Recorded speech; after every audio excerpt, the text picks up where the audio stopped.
하나님 말씀 느헤미야 4장 1절입니다. 느헤미야 4장 1절 마지막 절까지 봉독하겠습니다.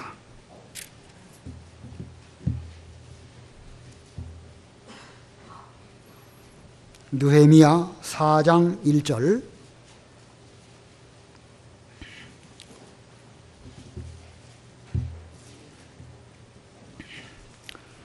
산발랏이 우리가 성벽을 쌓고 있다는 것을 듣고 화를 내며 크게 격분하여 유다 사람을 비웃으며 자기 형제들과 사마리아의 군대 앞에서 말했다. 이 미약한 유다 사람들이 무엇을 하려 하는가? 스스로 재건하려 하는가? 제사를 드리려 하는가? 하루 만에 일을 끝마치려 하는가? 폐허 더미 속에서 불타버린 돌들을 살려내려 하는가? 암몬 사람 도비야가 그 곁에 섰다가 말하기를 그들이 건축하는 돌 성벽은 여우 한 마리가 올라가도 무너질 것이다 라고 하였다. 우리 하나님이시여 들으소서. 우리가 업신여김을 당하니 그들의 조롱을 그들의 머리에 돌리시며 그들이 사로잡혀 가 그 땅에서 노략거리가 되게 하소서. 그들의 악을 덮어두지 마시고 주님 앞에서 행한 그들의 죄를 지워버리지 마소서. 그들이 건축하는 자들 앞에서 주님을 심히 노하시게 하였기 때문입니다. 그리하여 우리가 성벽을 중수하여 모든 성벽이 연결되었는데 높이가 그 절반에 이르렀으니 백성이 성심껏 일했기 때문이다. 7절 산발랏과 도비야와 아라비아 사람들과 암몬 사람들과 아스돗 사람들이 예루살렘 성벽 중수가 진척되어 파손된 것이 복구되기 시작했다는 것을 듣고 매우 분개하였다. 그들이 함께 예루살렘을 공격하여 그곳에 혼란을 일으키기로 공모하였으므로 우리가 우리 하나님께 기도하고 그들 때문에 밤낮으로 보초를 세워서 경계하였다. 그때 유다 사람들이 말하기를 짐꾼의 힘이 쇠약해졌는데 흙더미는 아직도 많으니 우리가 능히 성벽을 건축하지 못할 것이다 하였고, 우리의 대적들은 말하기를 그들이 알지 못하고 보지도 못하게 우리가 그들 가운데로 들어가서 그들을 죽여 일을 그치게 하자라고 하였다. 그들 근처에 사는 유다 사람들도 와서 10번이나 말하기를 당신들이 우리에게로 와서 도와야 합니다 하므로 내가 가문별로 자기 칼과 창과 활을 들게 하고 성벽 뒤쪽 낮은 곳과 높은 곳에 백성을 배치하였다. 그리고 내가 돌아본 후에 일어나서 귀족들과 관리들과 남은 백성에게 말하기를 그들로 인하여 두려워하지 말고 크고 두려우신 주님을 기억하여 너희 형제들과 아들들과 딸들과 아내들과 집들을 위하여 싸워라 하였다. 우리의 원수들이 그들의 모의가 우리에게 알려졌음을 알았다. 하나님께서 그들의 계략을 무산시키셨으므로 우리가 모두 성벽으로 돌아와 각자의 일을 하였으니 그날부터 내 부하들 중 절반은 공사에 참여하고 나머지 절반은 갑옷을 입고 창과 방패와 활로 무장했으며 관리들은 유다온 족속 뒤에서 지원하였다. 성벽을 건축하는 자와 짐을 나르는 자들도 한 손으로는 일을 하고 한 손으로는 무기를 잡았고, 건축하는 자들은 저마다 자기 허리에 칼을 차고 작업했으며 나팔 부는 자는 내 곁에 있었다. 나는 귀족들과 관리들과 남은 백성에게 말하기를 일은 많고 지역은 넓어 우리가 성벽 위에 흩어져 있고 각각 자기 형제들에게서 멀리 떨어져 있으니 너희가 나팔 소리를 듣거든 모여 우리에게로 오너라. 우리 하나님께서 우리를 위하여 싸우실 것이다 라고 하였다. 우리가 이렇게 일을 하는데 나머지 절반은 동틀 때부터 별이 나올 때까지 창을 잡았다. 그때 내가 또 백성에게 말하기를 각자 자기 부하와 함께 예루살렘 안에 머물며 밤에는 우리를 위하여 보초를 서고 낮에는 일을 해라 라고 하였다. 그리하여 나뿐 아니라 내 형제들이나 내 부하들이나 나를 따라 보초로 서는 사람들이나 곧 우리 중 어느 누구도 옷을 벗지 않았으며 물을 길러 갈 때에도 자기 무기를 잡았다. 거기까지 봉독하겠습니다. 오늘 본문의 내용은 예루살렘 성벽을 중건하는 가운데에서 이 원수들의 방해가 있었는데 그 원수들의 방해에 대해서 지도자 느헤미야가 어떻게 슬기롭게 잘 극복하였는가, 그런 내용입니다. 그래서 오늘 제목은 원수의 방해와 느헤미야의 극복. 원수의 방해와 느헤미야의 극복입니다. 우리가 1장에서는 파사 나라에 머물러 있던 느헤미야가 얼마나 세상에 취하지 아니하고 정결하고 깨끗하게 살았는가, 그 면을 많이 집중적으로 배웠고, 2장에서는 이 유다 땅 예루살렘에 도착한 느헤미야가 얼마나 성실하게 그 일을 잘 준비했는가, 이 지도자로서 성실한 면을 배웠습니다. 우리 공과 공부 3장은 건너뛰게 되는데, 공과책에 의해서 3장 내용을 보면 이 예루살렘 성벽을 재건할 때에 동서남북 각 집안별로 자기 맡은 구역이 있고, 그 구역을 최선을 다해서 건축하는 그런 내용이 3장에 있습니다. 이 느헤미야의 지도로 인해서 성벽 건축하는 그 일이 지체되지 아니하고 준비를 잘했기 때문에 일이 착착 잘 진행되어지는 것을 이제 3장에서 우리가 보게 되는데, 그러나 그러한 중에도 모든 것이 다 원만한 것은 아닙니다. 이 당시에 대제사장 엘리야십이라는 사람이 있었습니다. 그 대제사장 엘리야십은 이 사마리아 총독인 산발랏 혹은 그의 부하 도비야라는 사람, 이런 사람들하고 모종의 관계가 있어서 유다 내부의 사정을 그 사람들에게, 그 원수들인데 원수들에게 말해주는 그런 일이 있었습니다. 심지어 일부의 귀족들은 느헤미야가 와서 성벽 건축하는 이 일을 하는데 그들은 협력하지 않았습니다. 느헤미야 3장 5절, 3장 5절 읽어보세요. 3장 5절. 그들 다음은 드고아 사람들이 중수하였으나 그들 중 귀족들은 자기 상관들의 일에 협조하지 않았다. 예, 느헤미야를 중심으로 예루살렘 성벽 건축이 잘 이루어지고 있는데 모든 사람이 다 협력했느냐? 꼭 그건 아니에요. 엘리야십이라고 하는 대제사장, 이 사람이 다른 사람, 심지어 원수들에게 유익한 이런 정보를 빼돌리는 이런 일을 하였고, 심지어 또 일부 귀족들은 협력하지 않았습니다. 이게 세상 일이겠지요. 인간 사회는 이런 일이 있을 수밖에 없습니다. 자, 그래도 하나님의 일, 성벽 재건하는 이 일들은 많은 사람들이 다 각각 자기가 맡은 그 위치에서 충성했기 때문에 비록 원수의 방해가 있다 할지라도 그 일은 잘 진행이 되었는데, 오늘 4장에 이르러서 그 원수들의 방해가 적극적으로 개입하게 됩니다. 이러한 때에 이 느헤미야라고 하는 지도자가 어떻게 이 방해를 잘 극복하고 하나님의 일을 감당했는가 하는 그 면을 오늘 본문에서 살펴보려고 합니다. 그런데 오늘 본문에서 이 어떻게 느헤미야가 극복했는가 이걸 살펴보기 이전에 이 산발랏, 도비야, 이 인물들은 어떤 인물들인가 그걸 살펴보고, 그리고 이어서 이 원수들의 조롱에 대해서 어떻게 느헤미야가 대처했는가. 원수들이 공모하고 유다 사람들은 힘이 다 빠지는 이런 진퇴양난의 어려운 가운데에서 또 지도자 느헤미야는 어떻게 극복하는가, 그것을 뒤에 이어서 두 가지로 배우겠습니다. 자, 먼저 산발랏. 이 산발랏이라는 사람은 어떤 사람인가? 이 사마리아의 총독입니다. 사마리아 총독. 이 느헤미야에 보면 이 산발랏이라고 하는 인물이 계속 등장합니다. 그 전에 내려오는 설에 의하면 이 산발랏이라는 사람의 그 아비는 아수르 사람이고 그 어미는 유대 여자다, 이런 설이 있습니다. 자, 2장부터 등장하는 산발랏, 2장에 나오고 4장에 나오고 6장에 나오고 또 13장에 계속 그의 이름이 나오는데, 그는 육신적으로도 혈통, 혼혈된 그런 사람이었고, 그러다 보니까 신앙적으로도 혼합주의로 나아가는 사람입니다. 어머니가 유대인이니까 하나님에 대해서도 어느 정도 알겠죠.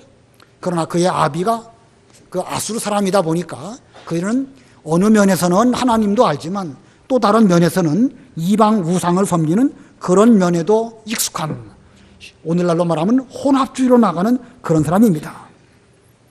혼합주의로 나간다고 할 때에 그는 어차피 사마리아 총독이니까 사마리아 지역이나 잘 다스리고, 이 유다 지방은 느헤미야가 또 총독으로 부임했으니까 느헤미야는 느헤미야대로 자기 지역에서 맡은 그 일 역할만 잘하면 별 문제 없습니다. 세상 일은 그렇게 별 문제 없게 되지가 않지요. 이쪽과 저쪽 이렇게 혼합된 이런 가운데에서 어떤 말들이 저쪽으로 넘어가고 저쪽에 있는 내용들이 이쪽으로 넘어오고 이러다 보니까 복잡한 일들이 있게 되는 것입니다. 자, 세상은 이렇게 하나님의 일을 하려고 할 때 세상이 가만두지를 않습니다.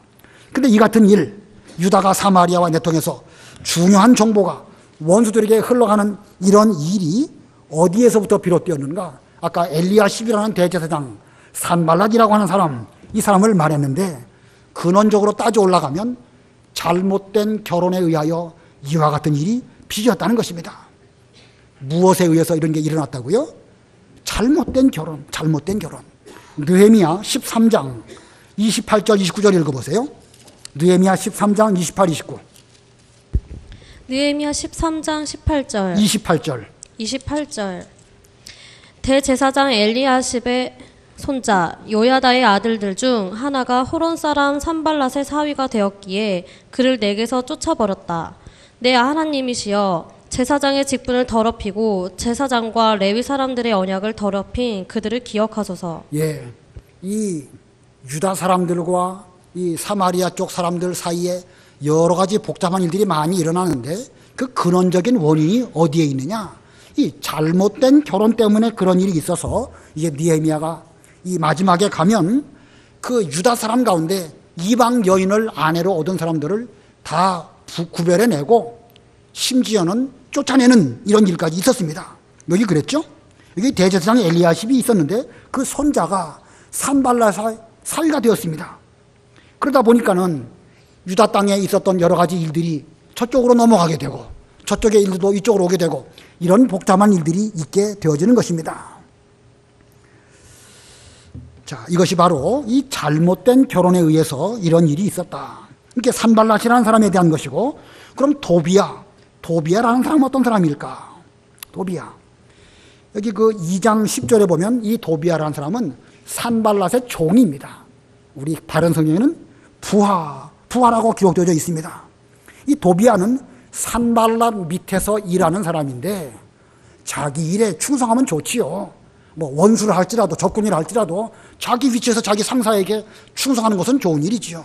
그러나 그게 충성이 아니라 그냥 살살 비유나 마치고 또 올바른 그 말을 하는 것이 아니라 그냥 귀에 듣기 좋은 말만 하는 그런 사람들, 이 도비야는 마치 그런 사람입니다. 자, 아까 산발랏에 대해서 우리가 본문은 안 읽었는데 본문 1절 2절 한번 읽어보세요. 1절. 산발랏이 우리가 성벽을 쌓고 있다는 것을 듣고 화를 내며 크게 격분하여 유다 사람을 비웃으며 자기 형제들과 사마리아의 군대 앞에서 말했다. 이 미약한 유다 사람들이 무엇을 하려는가? 스스로 재건하려는가? 제사를 드리려 하는가? 하루 만에 일을 끝마치려 하는가? 폐허더미 속에서 불타버린 돌들을 살려내려 하는가? 예, 산발랏이 보니까 예루살렘 성벽이 잘 건축되고 있거든요. 화가 났습니다. 그래서 못마땅해가지고 이렇게 격분해서 비웃는 말을 산발랏이 했습니다. 이런 말을 할 때 도비야는 또 어떻게 했는가? 그 다음 절 3절 읽어보세요. 3절. 암몬 사람 도비야가 그 곁에 섰다가 말하기를 그들이 건축하는 돌 성벽은 여우 한 마리가 올라가도 무너질 것이다 라고 하였다. 예, 산발랏이 이렇게 비웃는 말을 하면 도비야는 옆에서 가만히 있으면 좋은데 가만히 있지 않고 여우 새끼 한 마리가 올라가도 저 예루살렘 성벽은 무너질 것이다 하면서 더 이렇게 약을 올리는 이런 말을 했습니다. 이런 면으로 보면 산발랏과 도비야, 이 도비야는 산발랏 밑에서 꼬봉처럼, 예, 꼬봉이란 말은 일본 말이죠. 뭐라고 하면 게 좋을까요? 그 똘마니 같은 사람, 군대 말 말하면 따까리 같은 사람, 이래가지고 무슨 말만 살살살 해가지고 아분하는 말하는 이런 사람입니다. 도비야가 왜 이렇게 이런 말을 했을까? 그 역시도 따지고 보면 잘못된 결혼 관계 속에서 이런 일이 있는 것입니다. 느헤미야 6장 17절로 19절입니다. 느헤미야 6장 17절로 19절 읽어보세요. 느헤미야 6장 17절. 또한 그때의 유다 귀족들이 여러 번 도비야에게 편지하였고 도비야도 그들에게 답하였으니 이는 도비야가 아라의 아들 스가냐의 사위였고 도비야의 아들 여호하난도 베레가의 아들 무술람의 딸과 결혼하였으므로 유다에서 도비아와 동맹을 맺은 사람들이 많았기 때문이다. 자, 이거 보면은 지금 이 유다 나라 그 상태가 얼마나 위험한지 알 수가 있겠죠? 지금까지 나라 없이 얼마 동안 지내다 보니까 이거 뭐 나라가 제대로 그 이 규율이 없고 율법대로 이 결혼 생활을 제대로 못했습니다. 그러다 보니까 유다 남자가 그 사마리아 사람들과 결혼도 하고 또 사마리아 남자가 유다 여자를 데려다가 아내로 삼기도 하고 이런저런 일들이 많이 생긴 가운데에서 이 유다 사람하고 도비아하고 유다 사람하고 산발랏하고 이런 여러 가지 동맹 관계, 옳지 못한 관계가 있다 보니까 하나님의 일에 대한 중요한 일들이 적군에게로 그대로 넘어가는 이런 일들이 있었던 것입니다. 우리가 이런 걸 볼 때에 우리가 뭘 깨닫게 되지요? 결혼, 신앙, 이게 얼마나 중요한 일인가. 우리가 결혼도 중요하지만 결혼도 신앙 위에서 해야 되는 것이지 신앙 떠나서 결혼만 하면 문제가 되는 것입니다. 그래서 아까 설명드린 것처럼 이 느헤미야 13장에 가면 유다 사람 가운데에서 율법에 반해서 이 섞여 들어온 사람들, 이방 여인들을 아내로 데려온 그런 사람들 다 분리하는 그런 일을 이 느헤미야가 하였던 것입니다. 예, 대제사장 엘리야십의 손자가 이 산바랏의 딸과 이렇게 결혼해서 그를 쫓아버렸습니다. 제사장의 직분을 더럽힌 그들을 기억해 달라고 느헤미야가 하나님께 기도한 것입니다. 오늘날은 구약시대처럼 무슨 혈통적인 관계로 무슨 결혼을 해야 되고 말아야 되고 이런 시대는 아닙니다. 그러나 우리는 신앙 안에서 믿음을 따라 결혼을 할지언정 무슨 정략적인 결혼을 한다든지 무슨 물질적인 유익을 위해서 한다든지 그것은 비성경적이고 우리의 신앙에 해를 끼칠 수밖에 없다는 사실을 기억해야 됩니다. 자, 이런 상황 가운데에서 느헤미야가 예루살렘 성벽을 건축하게 되었습니다. 얼마나 어려웠을까? 충분히 짐작이 되죠? 자, 어떻게 그 어려움을 극복했을까? 두 가지를 본문에서 말씀을 전하겠습니다. 첫 번째, 원수의 조롱에 대해서. 원수의 조롱에 대해서는 어떻게 느헤미야가 잘 극복했나? 아까 2절, 3절, 이 산발랏, 도비야, 여우새끼 한 마리만 올라가도 성벽에 무너질 것이다. 그렇게 말했죠. 이런 조롱하는 소리를 느헤미야가 듣게 되었습니다. 이 원수들이 이 느헤미야를 중심으로 성벽 건설이 이루어질 때에 그들이 저렇게 깐족깐족거리면서 속상하는 말을 하는 이유가 어디에 있을까요? 그 목적이 어디 있을까? 느헤미야로 하여금 화나게 하고 열받게 해서 하나님의 일에 지장을 주기 위한 목적으로 그들은 그렇게 하는 것입니다. 그런 일을 들을 때 속상하면 지는 거예요. 화내면 지는 것입니다. 깐죽깐죽거릴 때 거기에 넘어가면 우리는 당하는 것입니다. 그래서 이 느헤미야는 어떻게 했는가? 본문 4절로 6절, 4절로 6절 우리 다 같이 합독하겠습니다. 4절로 6절 느헤미야가 어떻게 했는가? 시작. 우리 하나님이시여 들으소서. 우리가 업신여김을 당하니 그들의 조롱을 그들의 머리에 돌리시며 그들이 사로잡혀가 그 땅에서 노략거리가 되게 하소서. 그들의 악을 덮어두지 마시고 주님 앞에서 행한 그들의 죄를 지워버리지 마소서. 그들이 건축하는 자들 앞에서 주님을 심히 노하시게 하였기 때문입니다. 그리하여 우리가 성벽을 중수하여 모든 성벽이 연결되었는데 높이가 그 절반에 이르렀으니 백성이 성심껏 일했기 때문이다. 자, 이렇게 조롱을 들었을 때 느헤미야가 어떻게 했는가? 두 가지를 말씀드리면 첫 번째는 하나님께 기도했습니다. 첫 번째는 하나님께 기도했고 두 번째는 맡은 일에 집중했습니다. 뭐에 집중해요? 맡은 일에 집중한 것입니다. 원수가 조롱하던 비웃던 뭐 여우가 올라가면 어떻든 이런 말을 할 때에도 먼저 하나님께 기도했습니다. 이 느헤미야가 얼마나 수시로 기도하는 인물인가? 뭐 앞에서도 다 배웠죠? 1장에서나 2장에서나 그가 얼마나 기도를 잘하는 사람인가 이미 다 살펴보았습니다. 이 원수의 조롱에 대해서도 하나님께 대해서 기도하고 자기 마음을 기도로 잘 다스렸습니다. 이 원수의 조롱은 결국 이 하나님의 일을 방해하려고 하는 목적이니까 느헤미야 입장에서는 거기에 마음 빼앗기지 아니하고 하나님께 대해서만 전심전력해서 기도했습니다. 이렇게 전심전력해서 기도하는 가운데 그 느헤미야를 중심으로 성벽 건축하는 일을 잘하니까 이 백성들도 그 일에 성심껏 일했습니다. 6절 하반절에 그랬죠. 백성이 성심껏 일했기 때문에 그 성벽이 잘 충수되고 서로서로 연결이 잘 되고 그 높이는 얼마만큼까지 됐다고 그랬죠? 절반에 이르렀다. 그러니까 잠깐 사이에 성벽 건축하는 일이 절반 정도 잘 이루어지게 된 것입니다. 자, 이 같은 일, 원수가 우리를 조롱하는 일들은 지금도 얼마든지 있습니다. 하나님의 일을 좀 하려고 하면 원수는 가만히 있지 않습니다. 여러 가지 다양한 방법으로 우리를 속상하게 만들고 화나게 만듭니다. 전화를 한다든지 문자를 보낸다든지 뭐 인터넷을 사용한다든지 등등의 일로 직접적으로 우회적으로 여러 가지 일들을 하고 있는데 그때 우리는 속상하면 지는 거예요. 자기 마음을 잘 다스리기 위해서 쉬운 것이 아니죠. 그렇기 때문에 우리는 기도해야 됩니다. 잘 기도하면 하나님께서 우리의 마음을 붙들어 주실 것이고 그런 가운데 우리는 맡기신 하나님의 일, 우리의 본분, 그 일에 충성하는 것이고 그 일에 집중하면 지도자가 먼저 집중해서 그 일을 잘하면 백성들도 우리 지도자가 열심히 하나님의 일을 하구나 라고 그들도 성심껏 일하기 때문에 이 일의 친척이 잘 이루어질 것입니다. 자, 그런데 오늘 한 가지 짚고 넘어갈 거, 여기 4절 5절을 잘 보면 느헤미야가 하나님께 기도를 드리는데 그건 뭐라고 기도하죠? 그 조롱을 그들의 머리에 돌리시며 그들이 사로잡혀 가서 그 땅에서 노력거리가 되게 해주십시오. 지금 이 느헤미야는 원수 산발랏과 그 일당들이 잘 되기를 위해서 기도합니까? 그 원수를 하나님께서 갚아주시기를 기도했습니까? 원수 갚아달라고 기도했죠? 잘 기도한 걸까요? 잘못 기도한 걸까요? 예수님의 가르침은 그게 아니잖아요. 원수까지 사랑하라고 말씀하셨는데 지금 이 느헤미야는 기도한다고 하면서 원수에게 그 책임을 돌리시고 그 모든 그 죄값을 받도록 그렇게 해주십시오. 이렇게 기도했습니다. 이 느헤미야의 기도가 올바로 합당하게 잘 기도한 것인가? 아니면 예수님의 가르침을 제대로 순종하지 못한 잘못된 기도일까? 성경에는요, 원수를 사랑하라는 그런 말씀도 있지만 또 다른 성경에 보면 그 원수와 더불어, 죄와 더불어 싸울 때에는 피 흘리기까지 싸우라는 말씀도 있습니다.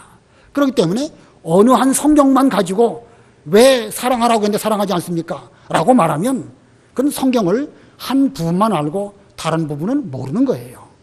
옛날에 우리 이 목사님께 말씀 배울 때 또 가라사대 있지 않습니까? 또 가라사대.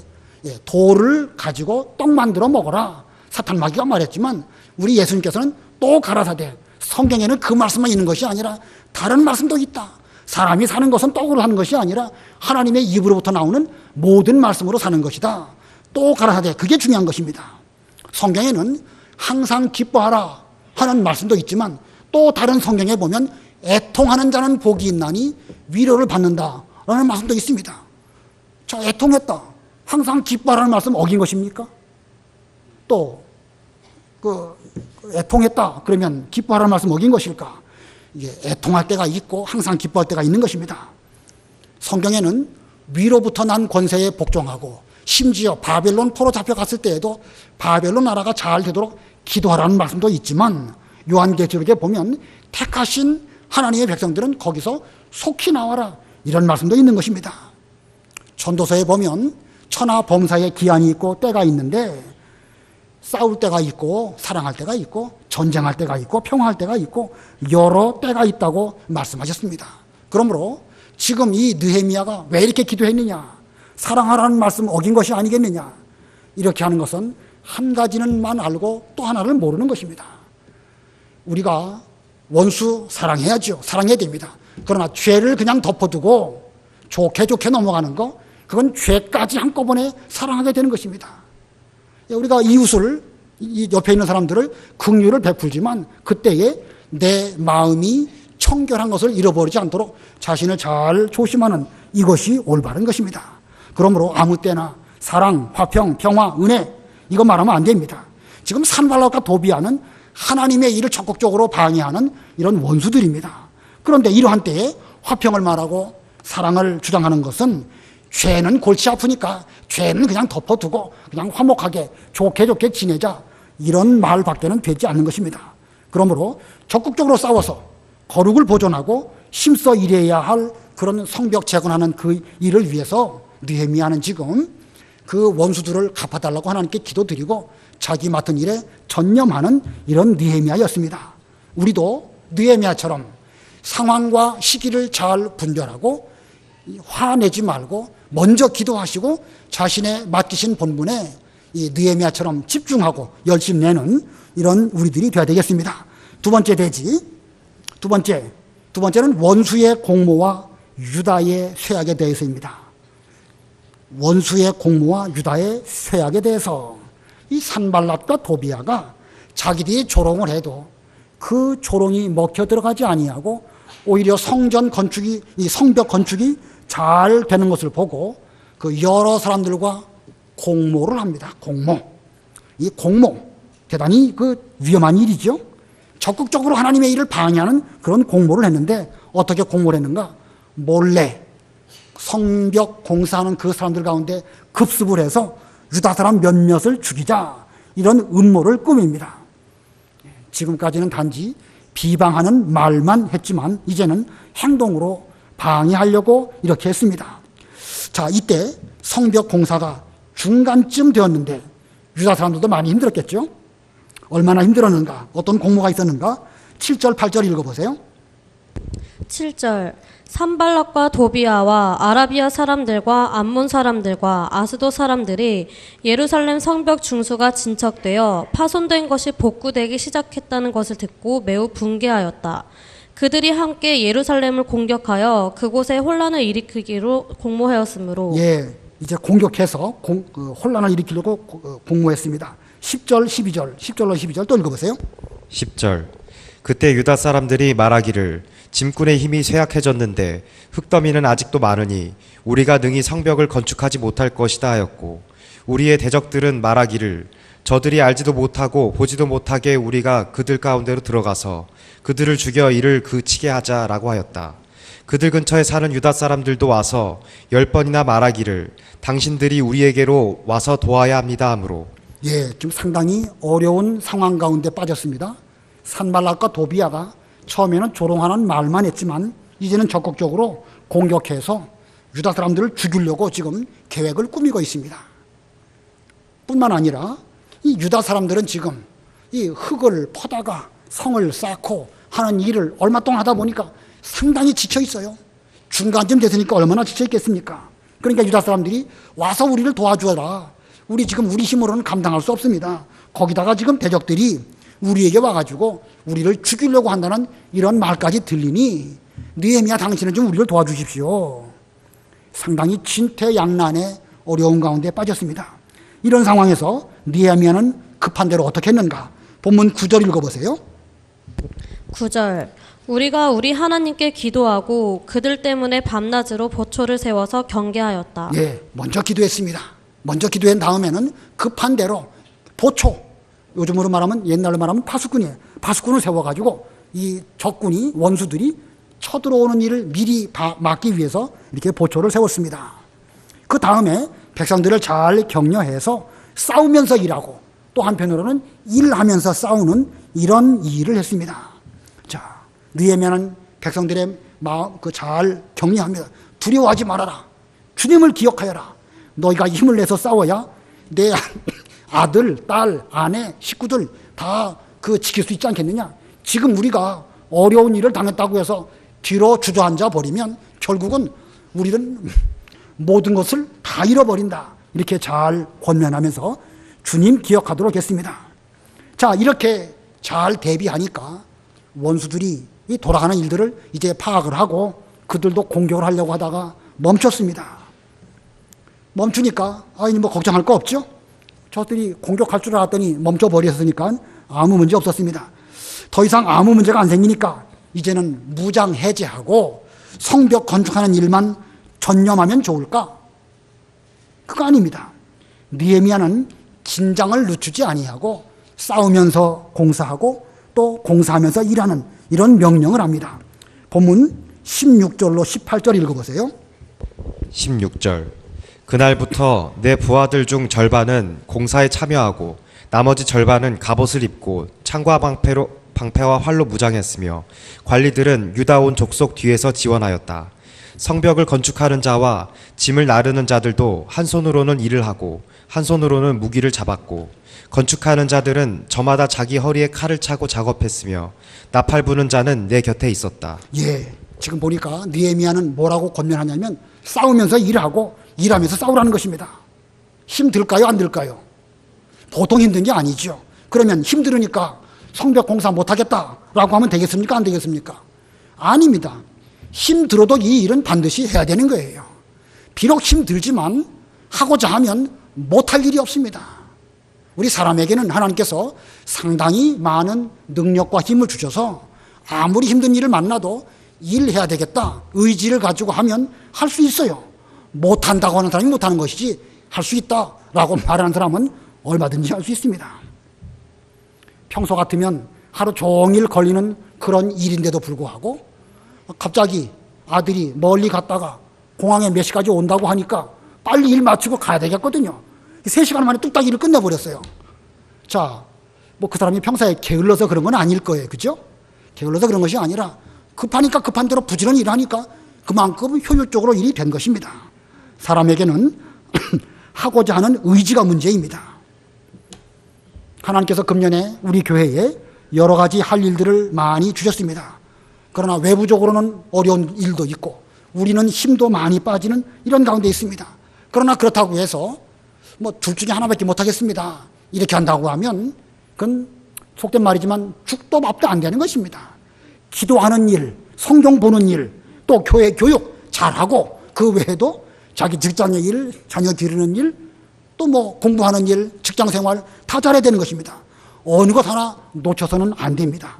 이것도 잘하고 저것도 놓쳐서는 안 되는 것입니다. 아이들 학교를 보내는데 학교 공부가 중요하니까 먼저 공부 잘하고 그 뒤에 와가지고 신앙생활 잘해라. 그 잘하는 방법일까요? 잘하는 방법입니까? 아닙니까? 시간 지나면은요, 신앙은 다 놓쳐버립니다.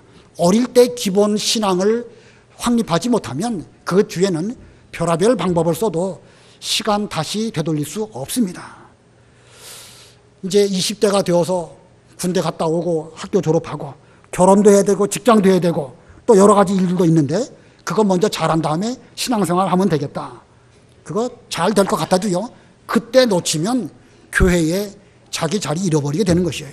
그러므로 오늘날 우리도 신앙생활 할 때에 싸우면서 일하고 일하면서 싸우는 이런 정신으로 우리의 신앙생활을 해야 되는 것입니다. 아이들에게 대해서도 교회 일을 두 번째, 세 번째가 아니라 교회 일 먼저 철저하게 잘하고 그런 가운데 집에 돌아와서 공부도 열심히 하고 이렇게 가르쳐야 아이들 안 잃어버리고 하나님의 일도 잘 되고 공부도 잘 되는 것입니다. 공부만 잘하면 잘 될까? 함부로 제가 뭐 말해서는 죄송하지만 공부만 잘해가지고서는 인생에 있어서 성공할 수 없고 오히려 위험해질 수 있습니다. 우리 주일학교 학생들에게도 이 본문 가르쳐 주실 때에 두 가지를 다 잘해야 한다는 사실을 머릿속에 아주 확실하게 각인시켜야 됩니다. 이 느헤미야가 유다 백성들에게 싸우면서 일하고 일하면서 싸우도록 한 것처럼 오늘날 우리도 신앙생활을 먼저 철저하게 잘하는 가운데에서 부지런히 공부하면 공부 효율도 올라갑니다. 그러나 신앙은 뒤로 하고 공부만 열심히 하면 잘 될 것 같아도요, 오히려 대단히 위험한 이런 가운데 빠질 수 있는 것입니다. 자, 그 다음에 에레미야는 또 어떻게 그 위기를 잘 극복했는가? 본문 19절, 20절 우리 다 같이 합독하겠습니다. 19절, 20절 시작.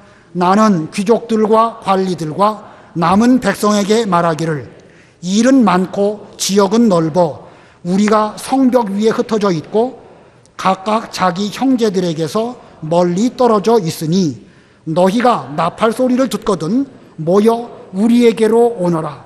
우리 하나님께서 우리를 위하여 싸우실 것이다 라고 하였다. 자, 이 말은 무슨 말이냐면 예루살렘 성벽이 제법 크지 않겠습니까?